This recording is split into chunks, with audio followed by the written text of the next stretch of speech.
Mais voilà, bien le bonjour à vous, Alix et Marco. Madame, monsieur, bonjour. Bienvenue dans ce premier point de l'actualité. Le ministre de la Santé et de l'Hygiène publique a visité récemment les formations sanitaires des régions du Tongui, du Cavali et du Guémon, à l'ouest du pays. Le docteur Akaole est allé expliquer le programme social du président de la République en matière de santé. FWI. Offrir des soins de santé de proximité et de qualité, veiller à ce que tous les établissements sanitaires soient aux normes, donner accès aux couches les plus vulnérables à des soins de santé à travers la SEMU, couverture maladie universelle.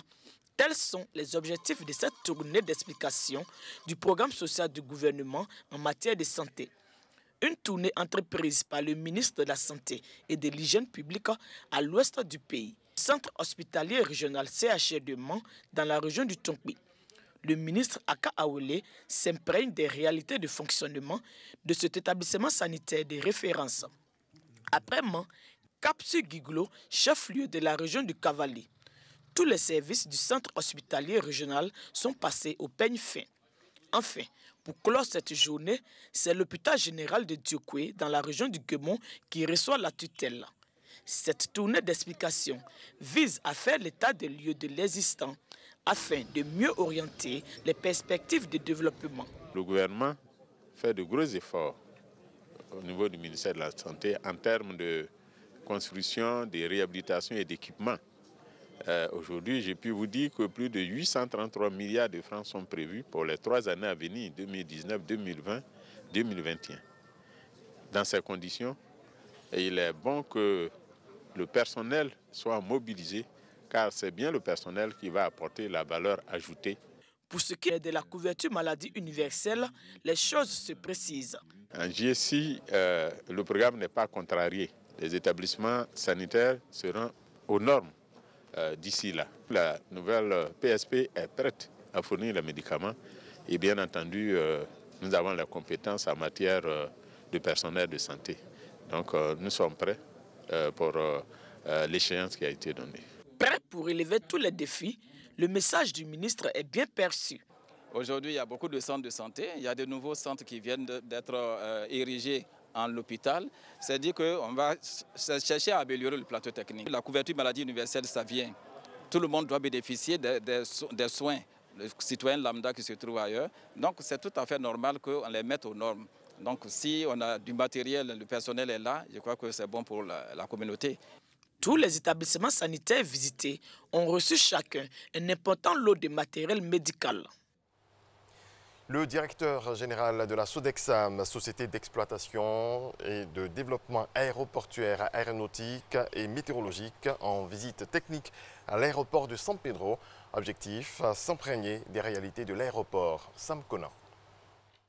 Cette première visite du nouveau directeur général de la Sodexam de l'aéroport de San Pedro a débuté par le bloc technique qui comprend des bureaux, un atelier radio et une station de météorologie. Ici, Jean-Louis Moulot s'est aperçu de la vétusté de certains appareils. D'autres installations, comme la caserne des sapeurs-pompiers, la guérite de la gendarmerie, la centrale énergie, l'aérogare et le bureau des pistes, ont été également visités. Le directeur général de la Sodexam a eu une rencontre avec l'ensemble du personnel de l'aéroport de San Pedro. Nous avons fait l'état des lieux, également des infrastructures, des équipements. Il y a un projet en cours de mise à niveau justement de ces équipements, de ces infrastructures. Le revêtement de la piste a été refait. Il y a un certain nombre d'équipements également qui seront livrés prochainement. Donc nous sommes satisfaits.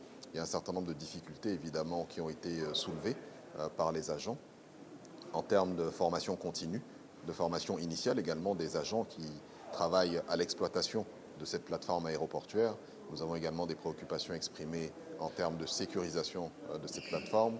Nous avons noté les agressions sur le domaine aéroportuaire avec un certain nombre de constructions anarchiques sur lesquelles nous allons solliciter le soutien de l'autorité préfectorale et de l'autorité municipale de San Pedro pour pouvoir sécuriser le domaine aéroportuaire afin de garantir la sûreté et la sécurité également des vols qui desservent cet aéroport. À l'aéroport de San Pedro, l'on constate une baisse des tensions régulièrement, ce qui affecte le trafic. Tout à fait. Nous avons noté l'instabilité de la fourniture de courant électrique, ce qui nous oblige à faire fonctionner de manière plus fréquente les groupes électrogènes, qui ne devraient être qu'un instrument de secours, mais qui fonctionnent bien trop souvent, avec comme incidence évidemment une consommation beaucoup trop élevée pour nous, Sodexam exploitant de l'aéroport, en termes de carburant pour faire fonctionner ces groupes. Et nous allons donc remonter ces préoccupations à la compagnie ivoirienne d'électricité. Depuis la réhabilitation de l'aéroport de San Pedro, ce sont 8 vols par semaine avec 700 à 800 passagers. Des chiffres qui pourraient être doublés dans les prochains jours, selon le directeur général de la Sodexam. La 26e édition du FESPACO, le festival panafricain du cinéma et de la télévision de Ouagadougou, s'ouvre dans quelques jours. La Côte d'Ivoire sera bel et bien présente dans la capitale du Burkina Faso avec 10 réalisatrices, toutes catégories confondues. Chacun de ces cinéastes prépare activement ce grand rendez-vous du 7e art africain prévu du 23 février au 2 mars prochain. On fait le point avec Serge Collier.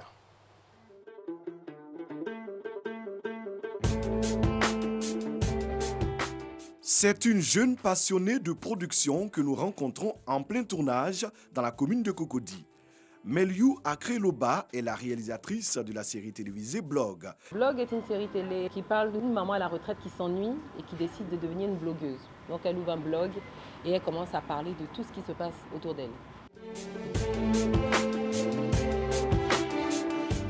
Sa série télévisée de 12 épisodes la propulse au devant de la scène du FESPACO, le festival panafricain du cinéma et de la télévision de Ouagadougou. C'est vraiment la RTI qui a cru en ce projet. Vous savez, quand on est nouveau producteur, les gens n'ont pas forcément confiance. On ne sait pas est-ce que vous faites des choses de bonne qualité, est-ce que vous êtes fiable. Et on espère vraiment au FESPACO avoir de bons retours sur des professionnels du métier, des professionnels du cinéma. En attendant le FESPACO, les réalisateurs ivoiriens en compétition ne chôment pas. Chaque année, je fais au moins une série, sinon je produis au moins un film, sans subvention. Et j'avance et sans crier ou sans me plaindre, je continue de faire la promotion du cinéma ivoirien. Alain Guikou poursuit le tournage de la série Les coups de la vie. Ce programme de 105 épisodes raconte 9 histoires tirées du roman Les coups de la vie de la journaliste Anzata Ouattara. Amour et mensonge, une de ces histoires est retenue dans la catégorie série télévisée. Moi, en tant que réalisateur, il y a eu de l'expérience, il y a eu du vécu. Et aujourd'hui, on me dit que mes programmes évoluent. Et donc, j'espère qu'on peut revenir avec quelque chose. En documentaire court-métrage, Sita Silué, alias Fatou Sticker, prépare activement le FESPACO. Avec son documentaire, L'énergie, défi de survie à Nanagoun. Un coup d'essai réussi qui nourrit davantage ses ambitions. Je vais au FESPACO avec l'intention de gagner d'abord. Ensuite, j'ai 2 longs métrages et j'ai 2 courts métrages également en fiction qui sont déjà prêts aussi en scénario. Donc, je vais dans le but de trouver des financements, de croiser des gens, des réalisateurs. Au total, 10 réalisateurs vont défendre les couleurs de la Côte d'Ivoire au FESPACO. Laoulaba 2019, où la reine de la beauté africaine aura un véhicule à l'issue de la compétition. C'est la promesse faite par un opérateur économique pour cette 13e édition. 16 phases de présélection sont prévues. Elles vont se dérouler du 16 mars au 22 juin prochain. La finale, elle, aura lieu le 3 août 2019. Issaïo. Et revoilà le concours Aoulaba. 16 étapes pour les phases de présélection vont marquer cette 13e édition qui vient d'être lancée à Cocody. Le concours Aoulaba valorise les canons esthétiques propres à l'Afrique. À travers l'Aoulaba que nous tirons la beauté africaine. Nos cultures commencent déjà par les belles femmes, rondes, avec de jolis pieds. Moi, j'ai été très heureuse de porter la couronne pendant l'année 2018. Le concours à Aoulaba fait la promotion de la belle femme qui a déjà eu des maternités. C'est-à-dire avoir des maternités puis rester belle. C'est ça, la belle femme africaine. Au-delà de l'esthétique et de la plastique féminine, le concours sensibilise sur des sujets d'importance pour les populations. Cette année, le thème du planning familial est retenu pour informer davantage sur l'espacement des naissances. Nous parlons de dividende démographique. Et ce dividende démographique ne peut être possible qu'avec le planning familial. C'est-à-dire quoi? Nous disons que nous sommes dans une société où vous avez la population qui croît plus vite que les ressources.